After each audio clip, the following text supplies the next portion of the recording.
નમસ્કાર દર્શક મિત્રો, એડી ન્યૂઝમાં હું છું આપની સાથે આરડી વાઘેલા। જોઈએ આજના મહત્વના સમાચાર। જંબુસર તાલુકાના કાંડવા ગામે 25 થી 30 લાખના ખર્ચે લોન્સન કિરીટ કંપની CSR હેઠળ દ્વારા બનાવેલ આરો પ્લાન્ટ શોભાના ગાંઠિયા સમાન। જંબુસર તાલુકાના કાંડવા ગામે પીવાના પાણીના આરો પ્લાન્ટ જે 25 થી 30 લાખના ખર્ચે લગભગ 1 વર્ષ પહેલા બનાવેલ હતું તે આજ સુધી ચાલુ કરવામાં આવ્યો નથી।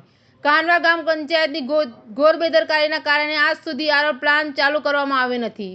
જોવાનું એ રહ્યું કે શું આરો પ્લાન્ટ ચાલુ કરવામાં આવશે ખરો કે પછી શોભાના ગાંઠિયા સમાન રાખશે।